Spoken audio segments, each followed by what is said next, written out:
Hello everyone, আবার চলে এসেছি নতুন একটা বাংলা রেসিপি নিয়ে। তো আজকে আমাদের নতুন রেসিপি হচ্ছে আলু বেগুন দিয়ে ফলি মাছের ঝোল। প্রথমে ফলি মাছগুলোকে আমি ভালো করে ধুয়ে নিয়েছি। ধুয়ে এখন লবণ আর হলুদ দিয়ে ভালো করে মাখিয়ে নিয়েছি। একটা কড়াইতে পরিমাণ মতো সর্ষের তেল গরম করে সেটাকে দেখে নিচ্ছি তেল গরম হয়েছে কি না। তেল গরম হলে ওই তেলে প্রথমে আমি বড়িগুলোকে দিয়ে লাল লাল করে বড়িগুলোকে তুলে নিলাম। ওই একই তেলে আমি আমাদের যতগুলো ফলি মাছের লবণ আর হলুদ মাখানো ছিল প্রত্যেক কটা মাছ এক এক করে ভেজে নেব।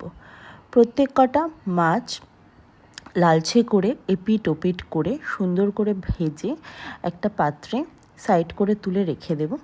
তুলে রেখে দিয়ে ওই একই তেলে আমরা বাদবাকি রান্নাটা করে ফেলব।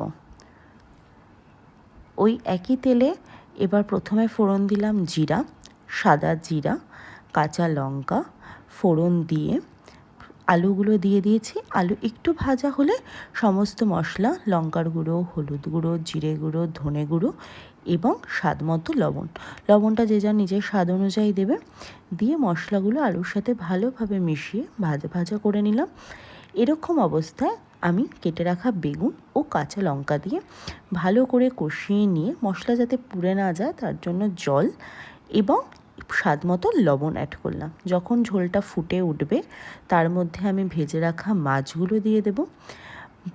পুরো এমন যেন থাকে যাতে মাছগুলো ঝোলের মধ্যে ডুবে থাকে। প্রত্যেক কটা মাছ দিয়ে নেওয়ার পরে রেডি আমাদের